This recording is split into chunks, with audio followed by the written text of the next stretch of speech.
We are getting all into not your uncle that I trust, but your antitrust. The government wants to break up Google. The government has found them guilty of having a monopoly. Guilty. And now they're in this separate trial phase, which is the remedy phase, and they're trying to figure out what to do. Government's like, your swag too hot, your search too good, your queries too fire. They are going to kill you. This is going to set a big standard here. Like, are they just going to get a slap on the wrist? I kind of think so. It sucks. Or are we going to see... Or are they going to get a slap on the tush? Yeah, are we going to... All these companies, they get hit with these massive lawsuits, and they have the audacity to just go, can you not?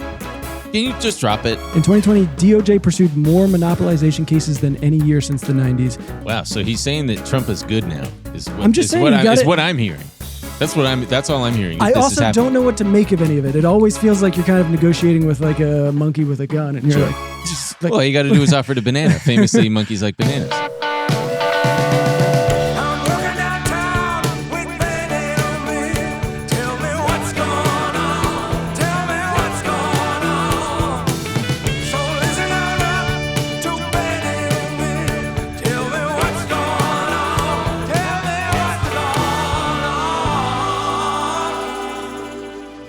Beepheads love that. The beepheads go crazy for that. Great. Now we're going to have a new thing.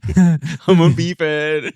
The beepheads go crazy for that kind of stuff. Oh, man. Oh, and hey, by the way, we worked really hard on this episode, as we do every week. So please be sure to click that thumbs up, leave a like. If you're an audio listener, why don't you go over to YouTube? Why don't you join the party? Give it a like. Leave a comment. We read them all, and we have a good time. Oh. Before we even get started...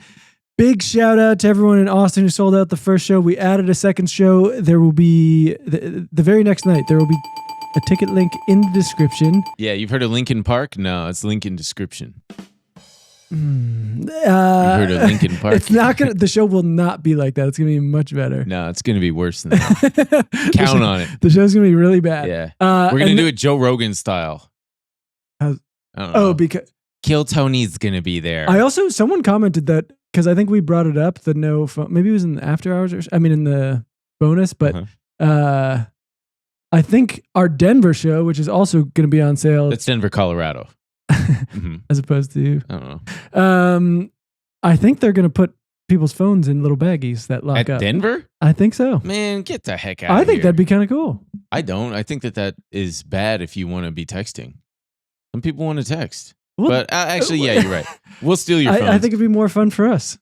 So there's that. But yeah, so buy those tickets. We will see that we're very excited. We're also it's gonna be very fun. Selling tickets to the Pope's funeral, which is Saturday. Yeah, you can only get tickets on our website, benandemilshow.com. So if you're looking for tickets to the Pope's funeral, make sure to head over there. Yeah. Pope's dead after meeting JD Vance. That's he lost his will to live. Yeah. I huge respect to everybody who admires and loves the Pope. I'm sure your mom, right? Well, because she's Greek. I have no idea. Isn't she like part of the Greek Orthodox? She's not religious at all. Why would the Greek Orthodox Church have anything to do with the Catholic Church? Don't they heavily F with the Pope? No. That's Catholicism. Oh, well, I thought that there was... This is the Orthodox Church. Oh. We don't even do Easter on the same day. Right. Usually, this year we did. Did you know that this last Easter, falling on April 20th, is not going to happen again until like 2080? Well, what does that mean? I don't know. It's just a cool factoid.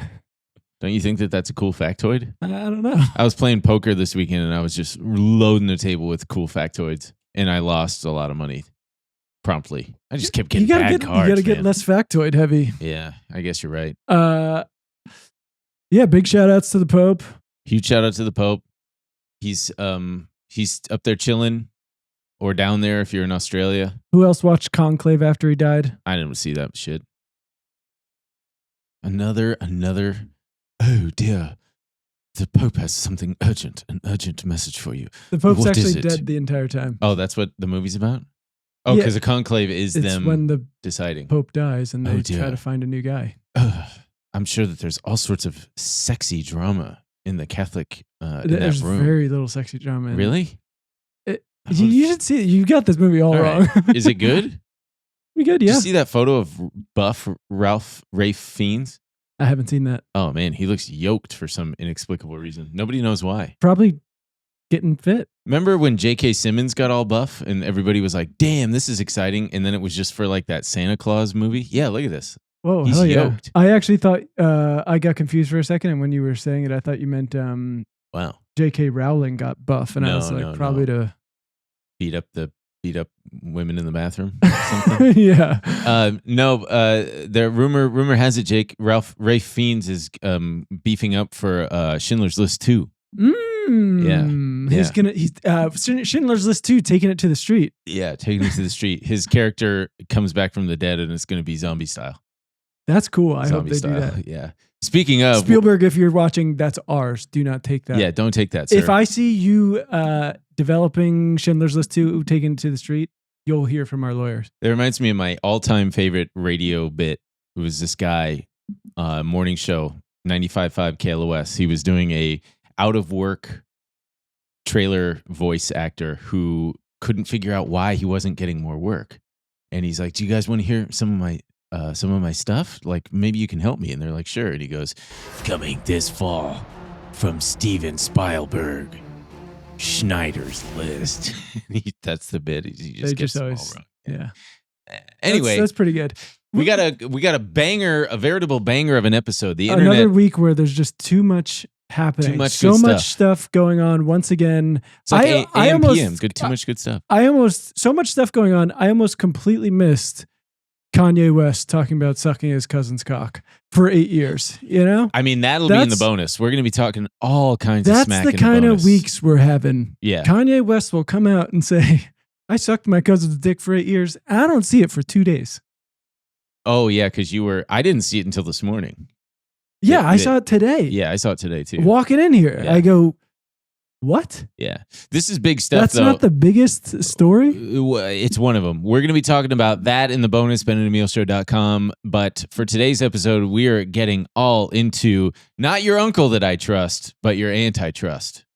Because I do trust her. That one's She's really a good good. lady. That's the kind of stuff that's going to be happening at the second Austin show. Do you say antitrust or antitrust? I like antitrust. Antitrust? Yeah, and that lends itself to Uncle Trust. Well, both, yeah. Oh, man. So antitrust, antitrust. Holy God. It's a very funny subject. It's honestly a little bit confusing. It is. For pretty much like most of our lives, it was just like do as you will for these large companies. And tech had a really long, really good run. Okay. They were genuinely innovative. And instead of like promoting a competitive spirit, they just started to build these huge arsenals, and then what they'll describe as like building a moat around themselves so they don't have to go out into a competitive market. And besides like one blip of Microsoft being maybe faced with a little bit of enforcement, which honestly they ended up settling in the Bush administration. Almost 30 years ago. Yeah. It's been good. The Bush administration and Obama administration especially, it was just, Obama oversaw these tech giants really just gobbling up companies, becoming these massive, and I think for the worse, why compete? Why try to innovate when you can just buy someone and just knock them out of the market? And politically, this has been such a strange thing because there was a lot of talk in the last election about Lena Khan and her FTC and Jonathan Cantor at the DOJ, Biden's appointees. But it's been kind of this strange bipartisan push where like it's unexpected, pleasantly unexpected.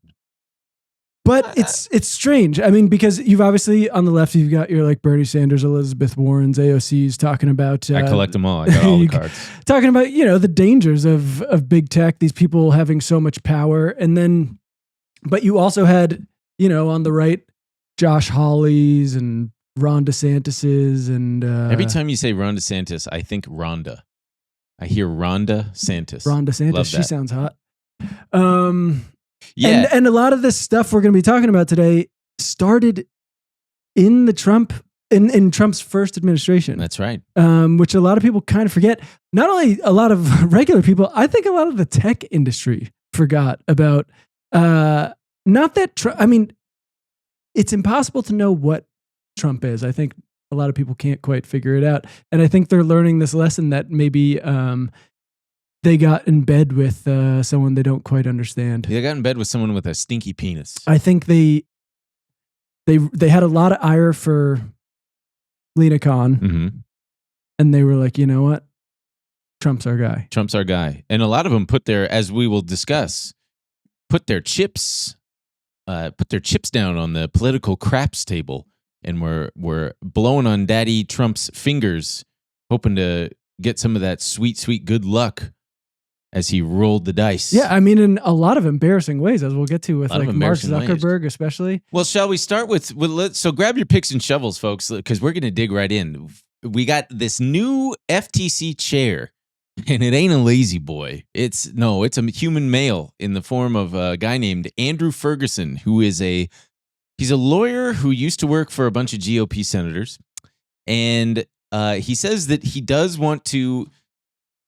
It kind of true to the Trump playbook. He does want to increase the scrutiny about the ways that social media companies handle deletion of posts, especially ones that are politically slanted. Yes, that's one thing. What I wanted to say too about like the right, where a lot of the attacks on big tech or antitrust on the left, it's about economic power and bringing power back to people and promoting competitive and making it easy for more people to come in, fair markets, all that. A lot of the times when you're hearing people like Ron DeSantis or this guy talk, it's like they've been very unfair on my moderation. vaccine post got deleted. What's up with that? And so I'm like, come on, okay, it's hard to get behind that. This guy too, Andrew Ferguson. I think this is very indicative of what maybe Trump's antitrust enforcement might look like. So one of the ones we're not going to touch on as much because it's much earlier days, and a lot of these other cases are a lot further along, and you're seeing like the actual results play out. But so Trump's FTC, they're also suing Uber over. That's right. Over their practices with this Uber One membership and how hard it is to cancel. And he's really... I didn't have trouble canceling mine. I'll have to say. I just got to throw that out there. Because I signed up for the free I also did trial it as well, and I was able to cancel. Yeah. Hey, gang, we got to take a quick break to talk to you about your time, right? It's your time. It's valuable. Like many of you, I spend a lot of time on email. I do email. It's kind of annoying. I spent so much time responding to people, organizing, weeding through junk, taxes, it's tax season, doing all sorts of junk, and I'm tired of it. But the brand new Notion Mail is here, and it's been a total game changer for your old Benny boy's productivity. Notion Mail is the inbox that thinks like you, automated, personalized, and flexible to finally work the way you work. Mm-hmm. With AI that learns who matters to you, it can organize your inbox, label messages, draft replies, and even schedule meetings. No manual sorting required. That's right. You got an AI organized inbox. You're worried about a robot taking your job? Forget it. It's just going to help you with your email. Tell Notion AI what types of emails are important to you, and it will automatically label and sort them as they arrive. You can do custom views for focus. You can split your inbox into custom views like topic, urgency, sender, or any way you need to stay focused and distraction-free. They can also help you go through emails quicker with little snippets. They can help you write beautiful emails faster by giving you, suggestions and all that stuff. And then they've got seamless Notion integration, all right? If you're already a Notion user, Notion Mail integrates with your account and uses your Notion docs for context too. So everything works together in one place. Get Notion Mail for free right now at notion.com/BAES and try the inbox that thinks like you. That's all lowercase letters, notion.com/BAES to get Notion Mail for free right now. When you use our link, you're supporting our show. Notion.com/BAES.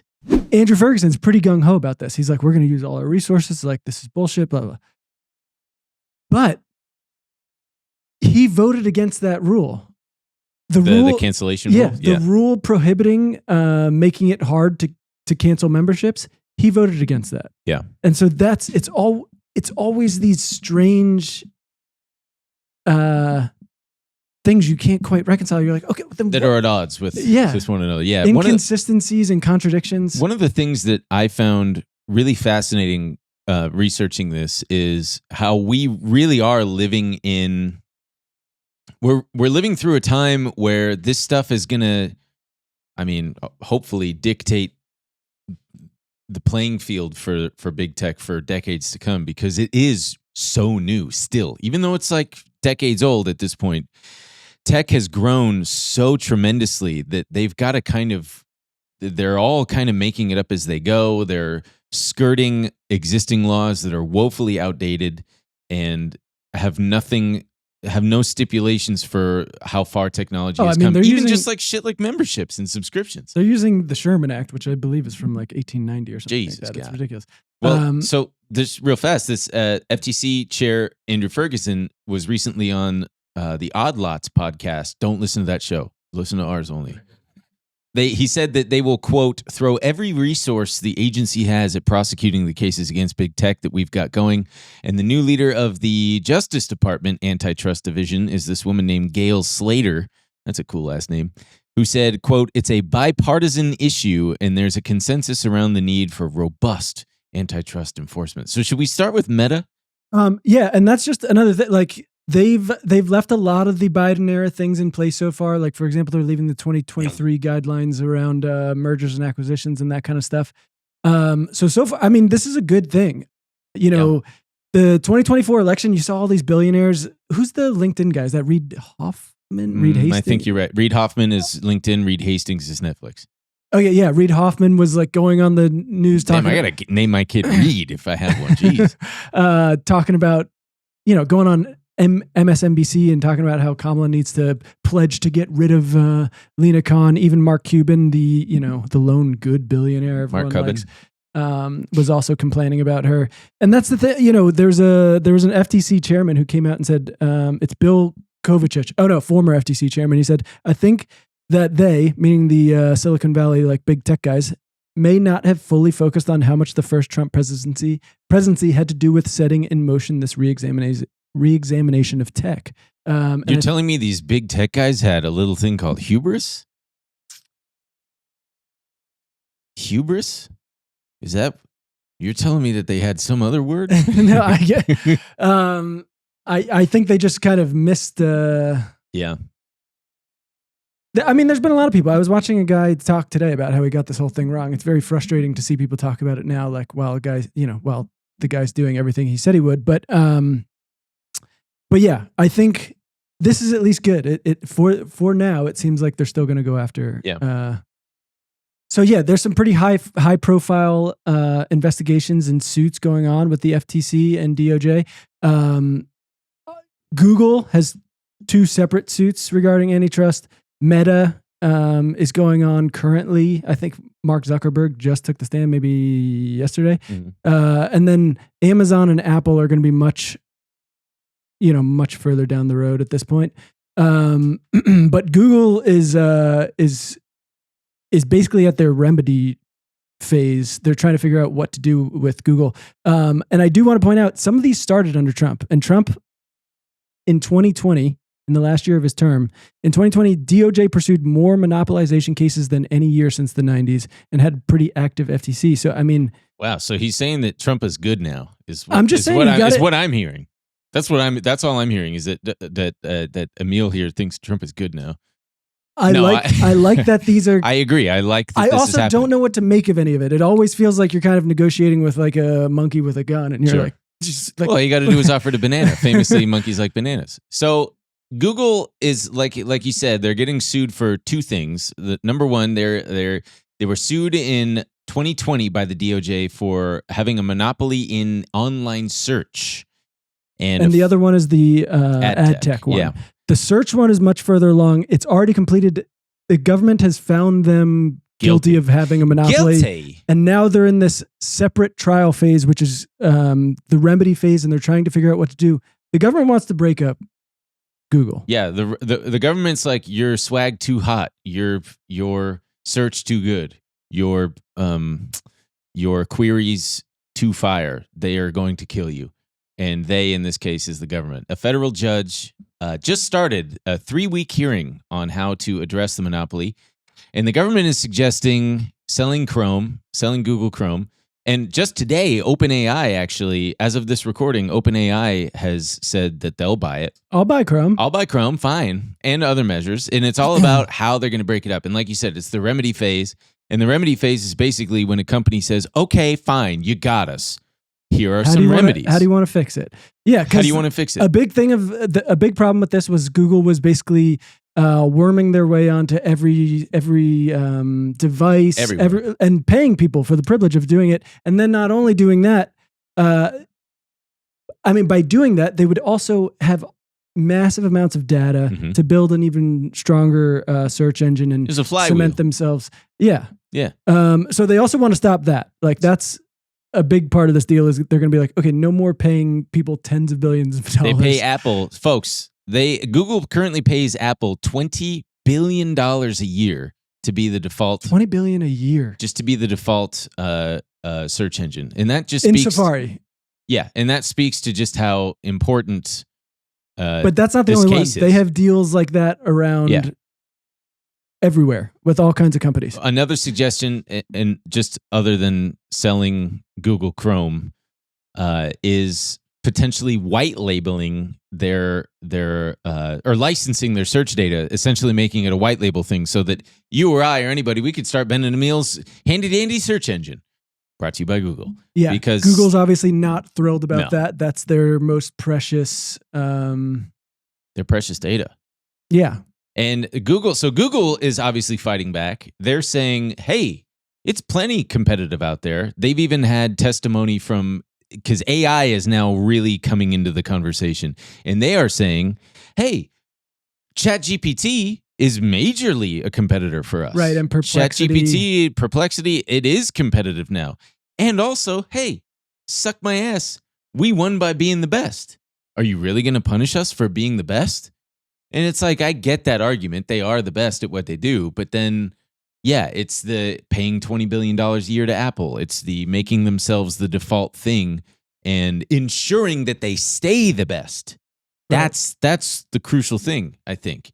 I think it's been detrimental to a lot of people. I mean, anyone who's been using these things has known that the platform has suffered. Oh, yeah, it sucks greatly. Ass now. Also, like, because they don't have any competitors, they are allowed to offer a product that is much worse, and people are just stuck with it. Yeah. What are you going to do? You're going to go use DuckDuckGo? You're going to go use Bing? Stupid asshole. You're not going to do that. You're going to continue. You're going to keep drinking that garbage. Well, and what's interesting to me also is two things. So Satya Nadella, the CEO of Microsoft, actually testified in this case and said that Google's search data makes them impossible to catch, which is huge coming from the CEO of their arguably biggest competitor, Microsoft, excuse me. And it's also ironic because Microsoft's own antitrust case that was started in 1998, the decision after that is that the settlement, rather, with the DOJ is what set the stage for Google to actually emerge and become what they became. So it speaks to how, even when it seems like the walls are caving in, there's still opportunity for more things to grow, which is good for us as the consumer. Because back then it was, I believe Microsoft had a monopoly with, I want to say, Internet Explorer. Yep. Yeah, the Internet Explorer browser. So pushed out Netscape and Java. Just pushed them out. There wasn't another dominant, what are they called? Web browser for a long time. And yeah. You had Netscape Navigator. That was Apple's. I do think the consumer is really suffering here. I mean, Google has turned themselves into an ad company. They've used all this data and all of this like SEO optimized. It is so much harder to search Google than it has ever been. I mean, don't even bring in the AI stuff. It was difficult before. They were telling you to put glue on their pizza. Which you should still try. It's not bad. Hey, everybody, we got to take another quick break to thank a sponsor of our show. It's Shopify. When we started this little thing, it was intimidating. We had to wear a lot of hats, a lot of different hats. And my head's so big, I can't even wear hats. We had to keep getting bigger hats. We had to keep getting bigger hats. It was intimidating and lonely. But then we had Shopify. Shopify was there to help us in some very major ways. Honestly, this weekend, they came through for us in a huge way. Or was it this weekend or the past weekend? The past weekend, yeah, who knows? Last weekend, we did our show in Portland, and like all our shows, we use our little Shopify POS system, which makes it so easy for That's us. because Shopify is the commerce platform behind millions of businesses around the world and 10% of all e-commerce in the U.S. Wow. From household names like Mattel and Gymshark to brands like ours that are just getting started. So you can get started with your own design studio with hundreds of ready-to-use templates. Shopify helps you build a beautiful online store to match your brand style. You can accelerate your content creation. You can get the word out like you have a marketing team behind you. Create emails and social media campaigns. And best of all, Shopify is your commerce expert with world-class expertise in everything from managing inventory to international shipping to processing returns and beyond. Turn your big business idea into with Shopify on your side. Sign up for your $1 per month trial and start selling today at shopify.com/Baze. Go to shopify.com/Baze. Shopify.com/Baze. And so they've prioritized all this because they don't have to worry about someone coming in and being like, look, we have a far superior product. Yeah. It's just not going to happen. They have all this data that they're very protective, intent on not letting get out. And the Chrome thing, I don't exactly know how that's going to look. I would like to know, but it would be absolutely wild. Apparently, if the judge orders a sale of Chrome, it would be the first time a government antitrust lawsuit forced a corporate breakup since a 1982 settlement of with AT&T. Yeah. I saw there's a weird sect of financial Twitter that's so anti-government like this, and they said, if the government had never stepped in and broken up AT&T, we would have flying cars and wow, I love that. And I mean, you've seen there's definitely shit. People bringing up old clips of Bill Gates. He was complaining about how like the things Microsoft would have accomplished if they never got if they never had to deal with all these lawsuits, and he was able to, he said, I got really unfocused. We would have been the first to market with a smartphone and everything. There would have never been the iPhone. Sounds like loser crybaby shit to me. It does sound like loser crybaby shit. Sounds like loser crybaby shit to me.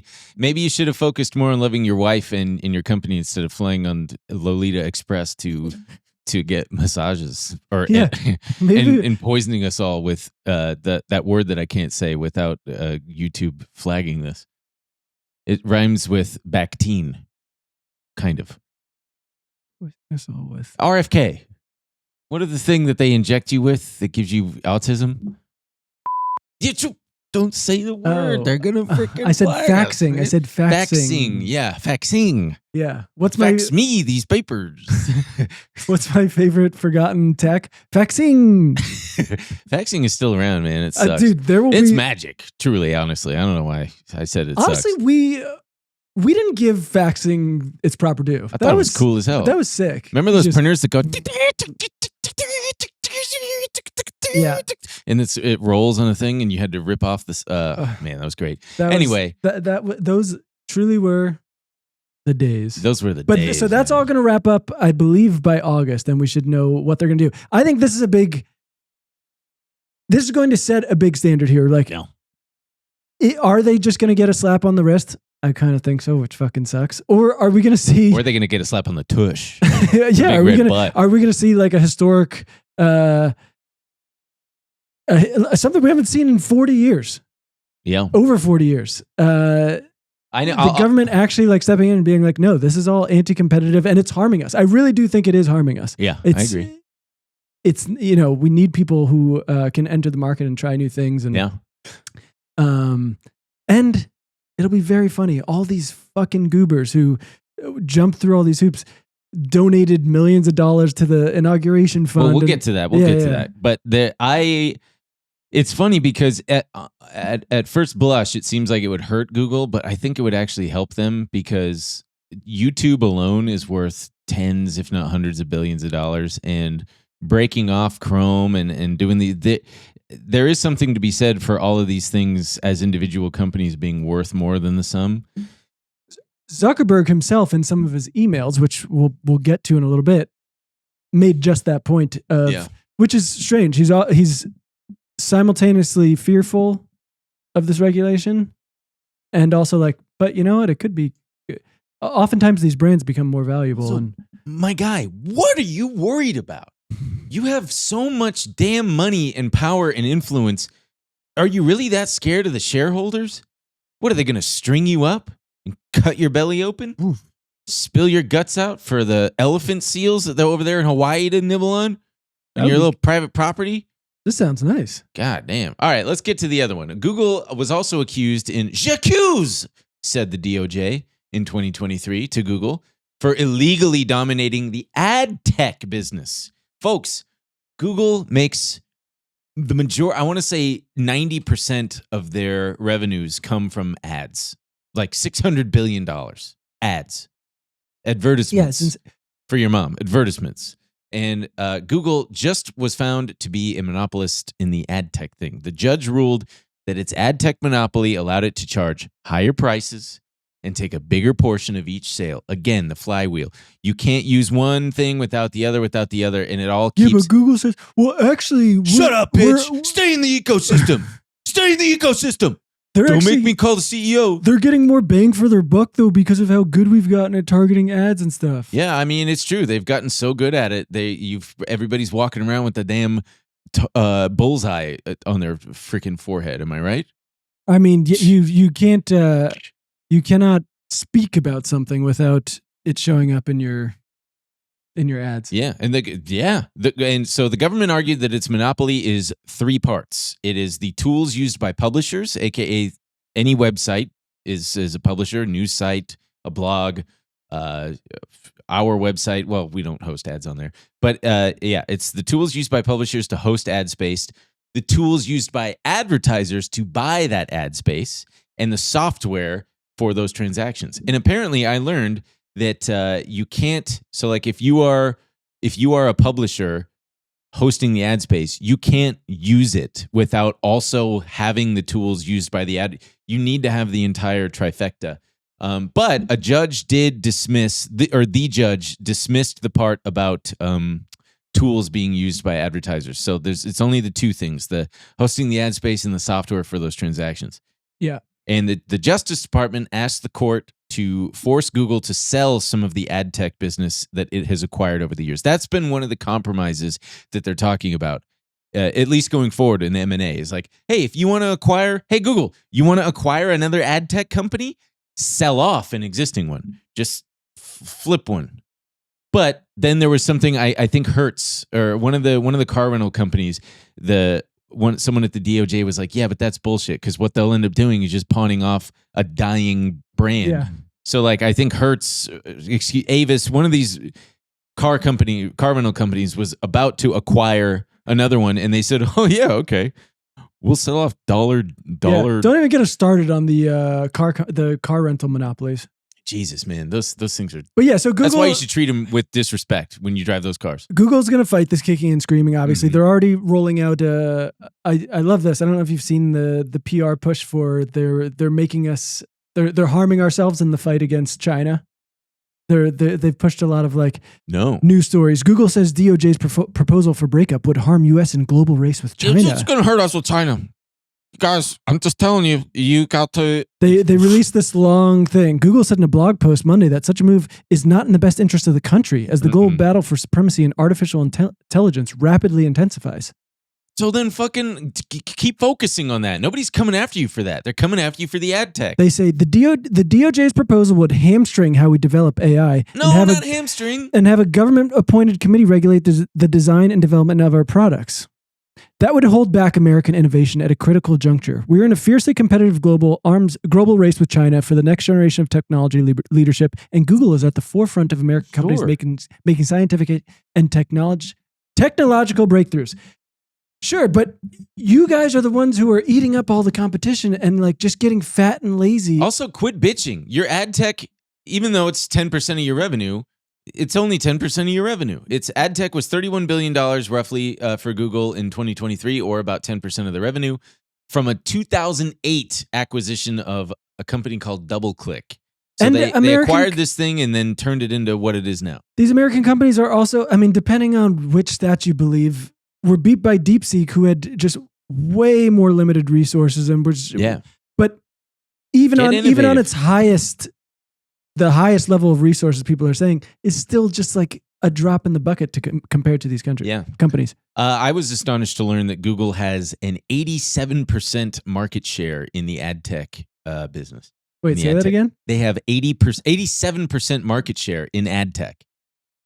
Yeah, pretty wild. So, and the way it works is also kind of surprising. When you load a page or refresh a page, there is a split-second auction that occurs behind the scenes, and for whose ad gets shown to you. And Google, of course, says it's going to appeal. They say that they face competition from social networks and streaming platforms for their ad tech. I don't know how the hell they're just such. It's funny, like Apple, for example. When you read these articles, there's always a thing at the end that like Apple has requested a dismissal of this. So it's like Apple, all these companies, they get hit with these massive lawsuits, and they have the audacity to just go, "Can you not?" I mean, it's pretty common. It's pretty common practice. Can you just drop it? Actually, you get sued and you go, "Actually, you don't have a case here. This is a motion to dismiss. We're not even going to go this far." Yeah, but it's just so it's just so funny that and they're like, "Can you dismiss this?" For please? so long, the getting was pretty good for all these companies. They're just like, "Nice try." Yeah, suck my penis. Yeah. Hey, everybody, we want to take another quick break to talk a little bit about sunglasses. That's right, sunglasses. They'll make you look cool. They make you feel cool. But most importantly, you got to pick the right ones. This one's a no-brainer for me. This one's a no-brainer. When GOODR reached out, I mean, okay, the stylish sunnies starting at only $25 a pair. They're extremely affordable. And I was skeptical, but they rock. They got a 1-year warranty? Yeah, they got a 1-year warranty, 30-day free returns. And I wear them pretty much every time I play tennis. I got the Mach G, Rap G, beautiful. I've never seen so much on the tennis court before. I never really understood the all the benefits of wearing the larger sunglasses like that. Yeah, beautiful. My GOODR glasses. I'm hitting the ball like never before. Yeah, he won't shut up about it. I'm seeing it. They're lightweight and comfortable. They're 100% polarized, no slip, no bounce. From vibrant colors to sleek styles, there's a pair of GOODRs for every personality. So yeah, folks, if you need a new pair of sunnies, GOODR is giving Ben and Emil Show listeners free shipping. You can go to goodr.com/Bays and use code BAYS for free shipping. GOODR offers a 30-day money-back guarantee and 100% satisfaction. Again, that's goodr.com, GOODR.com/Bays, and use code BAYS for free shipping. And as we'll see with Meta here. So let's, do you want to shift gears? Well, we're not really quite shifting gears. We're paddle shifting here, so it's a lot easier for you. Meta got sued in 2020 for their purchase of Instagram and WhatsApp. This one I do find the most embarrassing for Mark Zuckerberg. Yeah. He went through all this bullshit and They bought Instagram in 2012 for $1 billion, and they bought WhatsApp 2 years later for $19 billion. Now the FTC, which I didn't know until I cannot believe they spent that much on WhatsApp, but I didn't either. I remember people were freaking out. Friends and stuff. If you had no knowledge of this, and I just said, which one do you think Facebook paid more for? Instagram or WhatsApp? Which would you guess was more? Wow, I would immediately say Instagram. If you told me what years they occurred, I would say WhatsApp. Only based on what I know now. But even then, I don't understand you fucking Europeans and just non-Americans are obsessed with WhatsApp. God, WhatsApp? You have WhatsApp? Yes, it's basically iMessage for people who don't have iPhones. Exactly. And it's great. You can use it everywhere and still message with Wi-Fi and everything. Yeah, Wi-Fi. Yeah. But so the FTC has a lot of evidence against Zuck. I don't know how they got these emails. Do you know how they got these emails? Discovery. Oh. Basically, I mean, there's if you actually, well, whatever, it doesn't matter. But there's a very funny picture of them carrying out boxes of boxes. And one of them is falling Discovery. Off. Yeah. Oh man, there is a army of interns going through document after document. That does not look like an intern. That looks like that's not an intern. Old man. Poor old man. Oh no, not my emails. They're bringing it to a team of interns. Oh no, my emails. They phone. My documents. Oh no. Now this is cozy to me.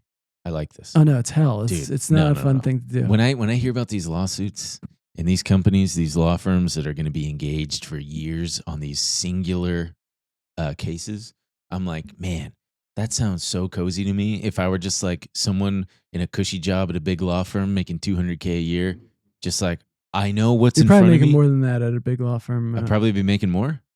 Well, what am I doing here? If you're working at a firm representing either Meta or Google or whatever, Sabotage it. No, you're probably making a shit ton of money. Hell yeah, man. My friend Kurt, actually from college, is at a big law firm that represents Google, and I remember chatting with him about it, and he says it with a smile on his face. He's like, I fucking hate it, man. Yeah, I don't like it. It's soul sucking, and I question my decision every single day. Oh yeah, dude, the billable hour is like the devil created that thing. I mean, Yeah. it will Golden handcuffs, huh? Yeah, I mean, it'll fuck your life up. You know who's a saint of a lawyer? Friend of the show, Gary Barassa. Workman's Comp. Representing people who are the guy who goes, Ben Kahn. Yeah, Ben Kahn. Wow. Yeah, let's go fishing. Yeah, new lore. Been doing that for his whole life. Anyway. But yeah, that's how they get everything. They right, discovery. So the FTC has evidence that Mark Zuckerberg saw them as a threat and has all these emails to prove it. For example, in 2012, in regards to purchasing Instagram, Mark Zuckerberg said it might help, quote, neutralize a competitor and, quote, to use M&A, mergers and acquisitions, to build a competitive moat around us on mobile and ads, which is so funny because you're essentially admitting in your correspondence, hey, we got to create a monopoly here to create a competitive moat around ourselves. It's strange though, because it's they're like admitting the intent, but I don't know if they necessarily succeeded, and that's what they're going to have to prove, right? They're going to have to prove that there is actually a monopoly here. And with all these companies, it's so confusing what these big giant tech conglomerates are even more. Is it are you a social media entertainment company? Yeah. Are you messaging company? Are you a what? And right, that's what the FTC. They're arguing. Look, TikTok, Snapchat, Twitter, X, all of these things. YouTube has introduced like vertical video. They're like, we have all this competition from all over the place. What are you talking about? We are not dominating the market. So you're right. The FTC, even though we did want to. Yeah. Well, just real fast, regarding another email regarding WhatsApp in 2013, he said, the biggest competitive vector for us is for some company to build out a messaging app for communicating with small groups of people and then transform that into a broader social network. So I guess that's why they bought WhatsApp, is they thought, hey, this thing could eventually, which is very, as a CEO, that's a very, very big responsible move on his part for the benefit of shareholders, is seeing that as a potential threat and acquiring them.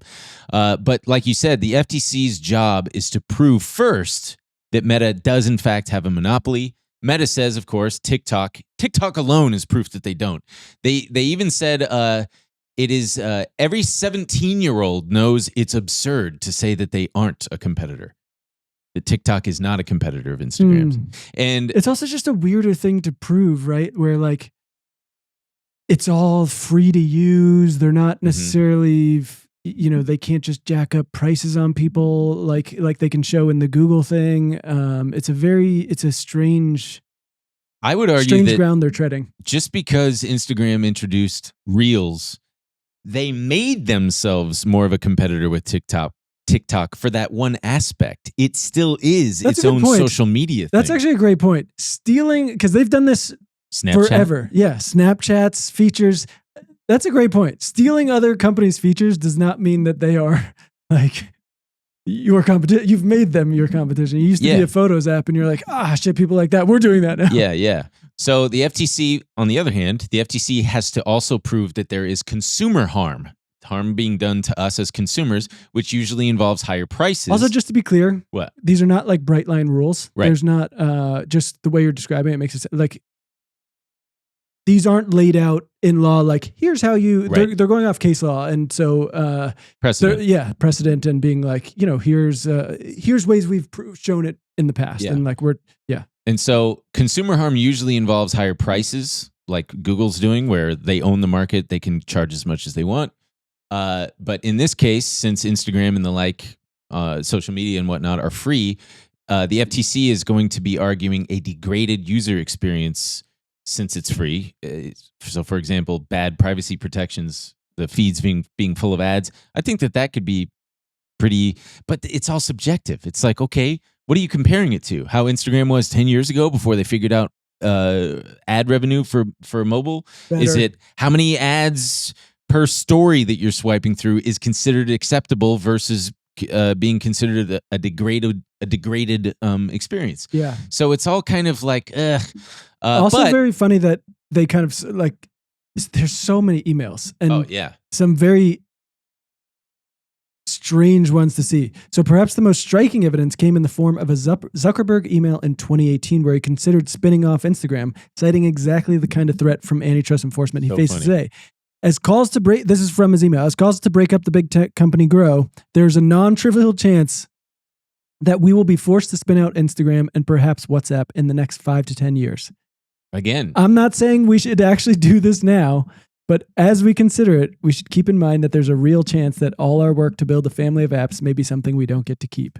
So it's not necessarily an admission of guilt. It's just him kind of recognizing, seeing the writing on the wall that, hey, we might be seen as being anti-competitive, and therefore we should prepare for the contingency that we might one day have to sell off these things. And look at them chicken. Hey, Zuckerberg manifested this, man.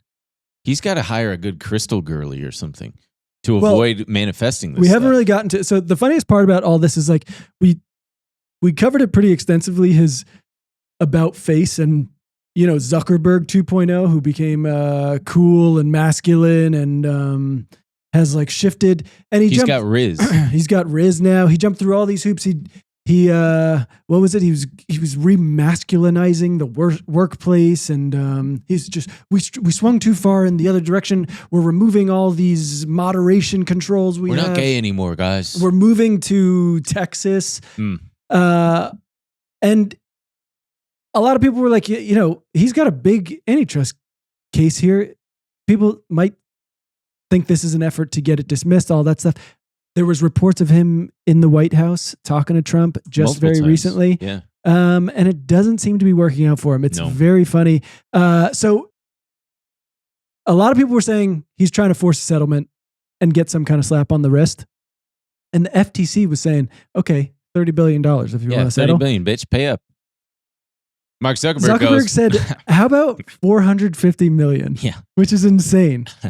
And then they came back and they said, look, we will not go any lower than $18 billion. You can get the fuck out of here. And he said they are going to go to the mat and fight because he's now an MMA guy. I can't wait for this. I can't wait for him to do another 180. All of a sudden, he's like, "We need to feminize the workplace." I put tampons. I miss girls. I put tampons in the men's bathroom. I do love the Trump administration was very unfair to me. Hey, everybody, we want to take one last break to thank the oldest, best, most amazing sponsor of this show, Moomoo. It's Moomoo.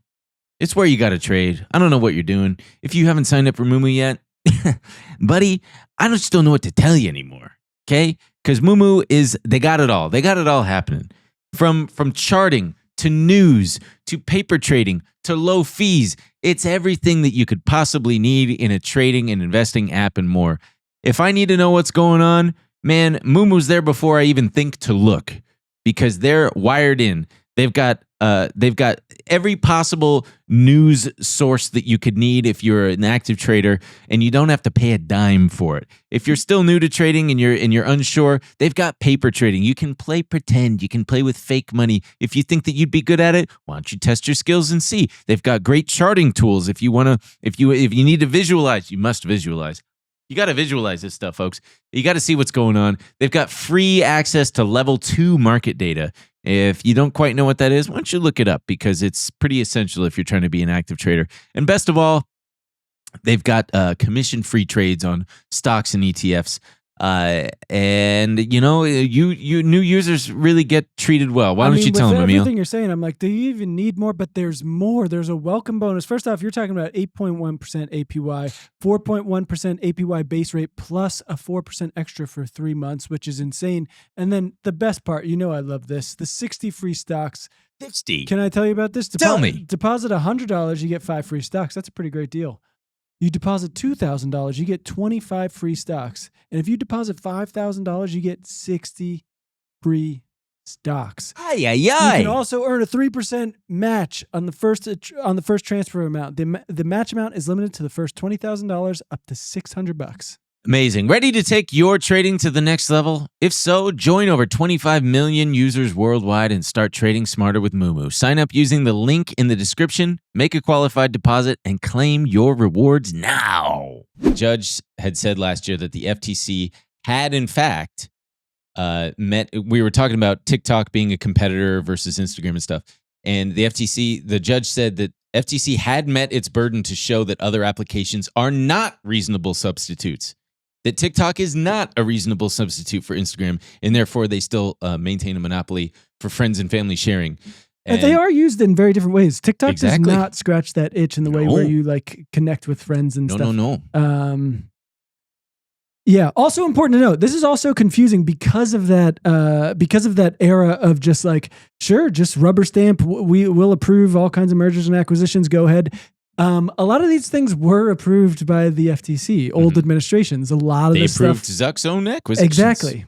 This is very confusing, and rightfully so. I think a lot of them are arguing, what the hell? You told us we could do it. And but that's what I'm saying about it. Things have changed so much. The FTC, just as much as Meta couldn't possibly have foreseen just how big these would have gotten. But I don't think that's a good excuse. I think it's not an excuse. I'm just saying things change.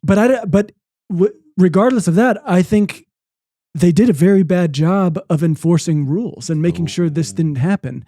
You saw it a lot with Lena Khan's FTC, where what were the two airlines trying to merge? It was maybe JetBlue and Spirit, was it? And Alaska. And they axed it, and they were going like, "What the hell? You guys were approving this kind of stuff just a few years ago." And it's like, yeah, that should have never happened. Yeah. And it does create a very confusing, confusing precedent when they were just like, yeah, they're two different industries, but sure. Yes, but it's still just them approving things they shouldn't have. Yeah. The Obama administration was so ingrained with all the tech stuff. Back in the day, it was like the revolving door. They'd go work at politicians would go work at Wall Street and stuff. Obama's administration was always just right out the door going to Silicon Valley, Jeff Carney going to Amazon, all these people going to Uber. They were fucked up, married to the tech industry. Yeah. Well, it is very, we have a lot we're going to deal with a lot of the effects of that. Yeah, for a long time. It is funny that Zuck has, in fact, he donated $1 million to Trump's inauguration fund. They settled $25 million to Trump. They paid $25 million to Trump for his lawsuit against them for his account suspension that they enacted. But that's the thing. Zuckerberg, Trump was saying I'm going to put Zuckerberg in jail and stuff. And these guys are such... And he thought that he could buy his way in. Right. He thought, I can sweet talk him. What's great to me that I've been reading is that a lot of the MAGA... There, I said it right? MAGA? Because I usually say MAGA. I don't know which one is right. No, I know. MAGA sounds funny to me. Yeah. And MAGA sounds more natural to me. MAGA makes me laugh a little bit. I don't know why. The Make America Great Again Trump loyalists are apparently in Trump's ear saying, don't trust this sneaky Zuck, man. His whole rebrand is disingenuous. He's just trying to butter you up so that he can get... And it's very funny because, he's been like, I'm in Trump's good graces. I've been taking meetings at his thing and I've donated to his campaign. They said that they're walking back these rules on the platforms about political stuff and settling his lawsuit. And I also like this quote from Lena Khan. It's such a fucking snipe, man. She said, Mark bought his way out of competing So I'm not surprised that he thinks he can buy his way out of law enforcement too. Good. We miss her. We miss her already. We miss her already. But yeah, it is at least for now. I will say these things can change so quickly, and you never have any idea what you're going to get with Trump. But it is it's at least nice seeing these things go full speed ahead, and people like FTC chair Andrew Ferguson saying, "Hey, I'm gonna," even though some of his past actions, so very recent past actions, run very counter to what he's saying. So what we're trying to say is, folks, sometimes it's not all that bad. Sometimes even the Trump administration can do just a little bit of good, even though it's mostly bad. It's like burying a piece of chocolate deep inside of a dog turd. You know, I find it. I don't know. I just find it very interesting too. I just watching all these tech guys get behind the Trump administration so quickly when things were so good for them. Like, sure, there might be the age of big tech. I wouldn't even say might be ending, because that's not going to happen. They might. You might have some more with these tariff with this. I mean, that's a whole other story. But just the way they fell in line behind Trump, thinking they were going to get a good deal is very funny. Well, so rounding out the top 5 here, like you said, they've also got the Justice Department sued Apple last year, saying that their ecosystem makes it hard for consumers to leave, which is so effing true. If you want to try to switch, if you've been an iPhone user and you make a switch, let us know in the comments how the hell that went for you. I mean, I think that's a perfect example where they're going to have a much easier time on, smartphones are very expensive, and it's not that easy to just switch. The iMessage of it all and how difficult they've made it. The App Store stuff is absolutely insane. Not only that, they're really acting on that. What is it? 30% of all sales. And that's not just like sales of apps. They're so crazy. With our app, like, we encourage people to, if you're going to sign up, do it on web browser, because the rates get raised because Apple's going to take some kind of cut. Yeah. And a guy comes to my house with a gun and he says, you better stop telling people to sign up outside of the App Store. I'm going to kill you with this gun. Which is crazy of Apple to do. Yeah, I mean, that's We're crazy. Pretty small potatoes. And I show him my iPhone, and I go, but I have one. Leave me alone, please. And he goes, you don't have a watch yet. Get a watch or I'll be back. So now I have to buy an Apple Watch. But yeah, I'm very curious to see. And the other one is Amazon was accused in 2023 of squeezing small merchants on its marketplace, and that's set to go to trial next year. There was a stock that I was invested in whose business model relied on that. And I wrote it at the time. I bought it at like $8, and this sucker went all the way to 80. They were on a tear, acquiring all sorts of. We're talking like those air filters that the air purifiers. They're the type of company that buys those. They just whenever you see those like random little merchant shops on there, like, who the hell is this? It was this company, and they had bought so many, and then all Amazon did was like tweak a couple things, and I think that company went out of. They just went bankrupt. Damn. They had bought. I think they even bought Squatty Potty. Like, they bought just all the. And I thought, this is a genius business model. They're just owning all of these really popular, just evergreen products on Amazon.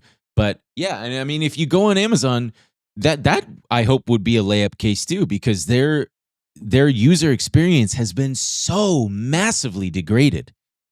Oh, you search for something on Amazon and it's like, what the fuck am I looking at here, I also man? never know what I'm going to get when I order it. I would never, unless I like needed something tomorrow or between 4 a.m. and 8 a.m. for some fucking reason. I need that shit. Get it to me. I would much rather just order direct from the site. I don't know what the hell is going to come to me from Amazon. When you see it giving you that option, getting there 4 a.m. to 8 a.m., I don't know about you, but I feel like if I hit that, there's a guy out there who would otherwise be asleep, and they wake him up, and they're like, "You got to go deliver this toothpaste to this guy. Get out of here, go, or we're gonna fire you." Yeah, but then I have to remind myself, number one, I'm not clicking because I don't need it that early. But it's always. I think it always. Every time I do it, it's like the first option. It's because there's a lot of nearby. Oh yeah, I'm sure it's not centers. like that in small towns. There's one in Glendale. And sometimes when I drop Doug off at the groomer place that I found, there's some railroad tracks, and there will just be, when the light changes, it's just Amazon trucks just pouring out of there, and I'm like, are they just going to the Walgreens for me? Dude, you never know. Yeah. All right, let's wrap it up with a little bit of market stuff, shall we? But anyway, hopefully we'll check back in on this when all the stuff wraps up, and we'll see like what actually happens to go. I will say I hope something good happens. I checked in with my friend who works at Google, and I said, "Is it crazy over there right now? Are people just like, what the hell's going to happen?" And he goes, "No one's even talking about it." Wow. I talked to nothing's going to happen. Our YouTube friend. We hit balls a couple weeks ago, golf balls. And he said that it's changed a lot since they laid off like the bottom 10, 20% of performers. So people are a lot more like dialed in and focused. Oh, yeah. That's also a totally different part of the company. But he said he's back to in office, fully. Right on. Those days are over. Well, folks, let's do a little bit of a market update, shall we? This week, Trump once again threatened Jerome Powell. He called him a major loser and said that if he doesn't lower interest rates, that the economy could fall, and that caused the market to fall. Why, you ask? Because it is undermining everyone's belief globally in the United States and the system that has been on top for so long. It's embarrassing. I mean, your president is demeaning the abilities of our very institutions and stuff. So you've had this death combination of the dollar dropping, gold rising, bond yields rising, which, as a reminder, when yields rise, it means, hey, if we're going to lend you money, the higher the yield means the higher the amount of distrust, essentially, in your ability to pay back those debts. I'm making that comparison a little loosely. And what's sketchy is there is zero precedent for this. You can compare it to the 70s, you can compare it to the Depression, but globalization has absolutely gone exponential bananas banacre since then. Technology, all that shit, the Fed, the dollar, everything is there's just no precedent for it. So it's just one big fat question mark. And the dollar dropping, gold rising, it calls into question the independence of the Fed, which is essential to its function. And like I said, trust in the system. The trust is dwindling, and the trust, like a good relationship, like a good marriage, is all we have. I'll tell you what, who's really winning? The, guys like my friend who moved to the suburbs in, 2015 or 2016 and was showing me around his house and just had gold bars. Are you fucking kidding? And bullets. And we were all like, dude, I think you're overreacting. I mean, gold has only gone up like 300% since then. So he's doing fine. But yeah, God bless him. Apparently Costco, there's a bit of a credit card arbitrage opportunity right now. Because you can buy the gold right at Costco. You can buy the gold bars. They have not updated their prices to reflect the current price of gold. So you could buy them theoretically by the thousands of dollars and then sell them at a gold guy, your local gold man, your local Jew, excuse me. And you could go to New York to that Trax guy and he'll be, hey, I'll buy you gold for you. You know that guy? That fucking jewelry guy who's always on the streets going, hey, guess how much this silver costs and I'll give you the silver. Guess how much this gold is? I'm going to give it to you. I don't hang out in those. I give you this guy. I'll give him $100,000 worth of gold bars. Anyway, you could do that and then just use that money. And you make a little bit of money because they're selling them for so little. They'll probably catch on and fix that. But today, Scott Bessent. Let's click that link on the Bessent update. Very fun today. I had a good time today. You had a good time? He said... This fucking blows my mind. So this was straight out of Bloomberg. U.S. Treasury Secretary Scott Bessent told a closed-door investor summit Tuesday that the tariff standoff with China is unsustainable and that he expects the situation to de-escalate. Closed door. That's fun. So there were people, it was an event hosted by JP Morgan Chase & Co. in Washington, which wasn't open to the public or the media. He added that negotiations haven't started, but that a deal is possible, according to people who attended his session. Yeah. In other words, It's a big party. It's a big club, and you ain't in it. The tariff standoff with China is unsustainable. Oh wow. That's crazy. So,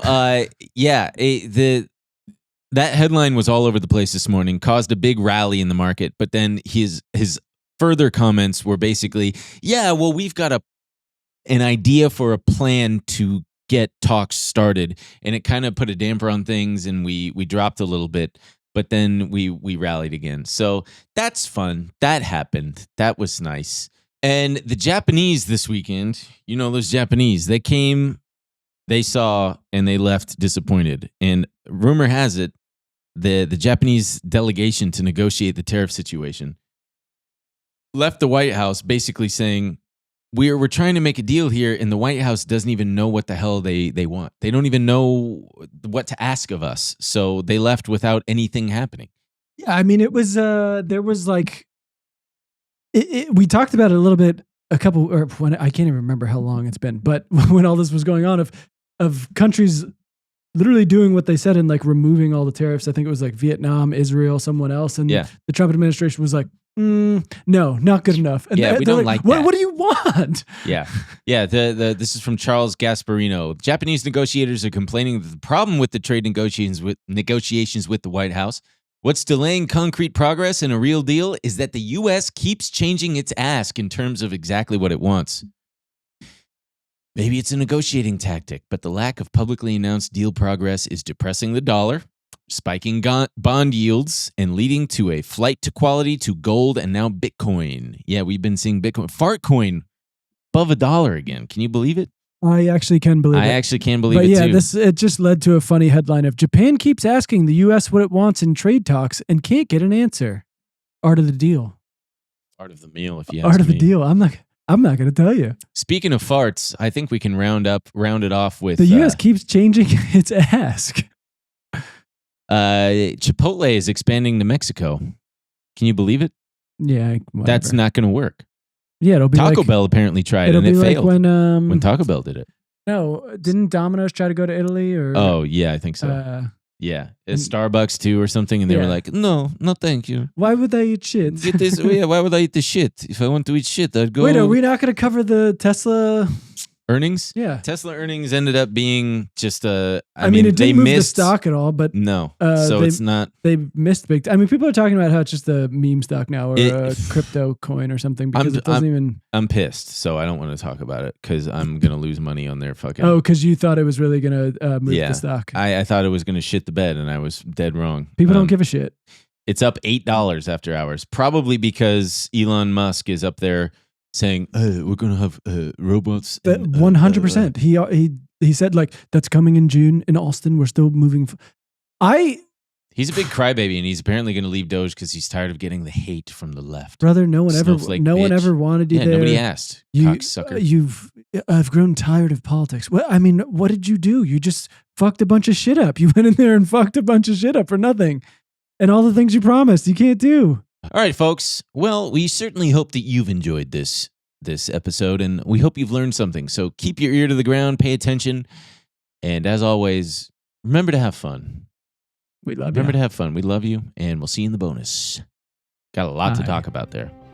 Coming up on this week's episode of BenandEmilShow.com. Fucking tired of it. We have to rebel against the Empire. The Empire is going to do all the... We fucking know, man. Darth Vader and the Empire are bad, and you're the rebels. I have to say... Fuck off. I have to say, it's crazy to be like, I'm watching 5 different television programs about big stuff right now. Yeah, okay? so what? And then I haven't watched all 5. I've only watched 2.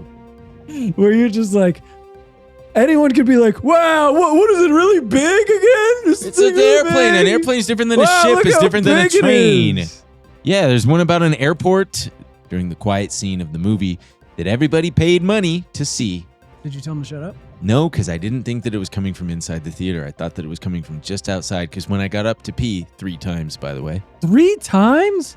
I got a Diet Coke, man. How long is the movie? 2 hours and 17 minutes. Dude, 3 times? Believe you me, I know, because I checked when I went out to pee the first time. I was like, God, am I going to be able to hold it for the remainder? 3 times is like... I'm pissed. I was pissed. Clinical. Go to the doctor. No, it's the Diet Coke is what it is. I assure you. Also, maybe you'd like it a little more if you didn't miss like an integral 12 minutes of the movie. I was only maybe? I wasn't gone for 4 minutes per piss. I've seen you piss. I It takes know. you a while to start and it takes you a while to finish. She's very funny. Funny and gets my humor too. So that's nice. Oh, you sent her like Jokes? pictures of snacks and said like slurs on them. No, nothing like that. Not yet, Nothing like that. No, not yet. We're not there yet. but one day. But one day. Man, Babe, I think we've been seeing each other for a while now, and I just wanted to send you this box of Annie's snacks, and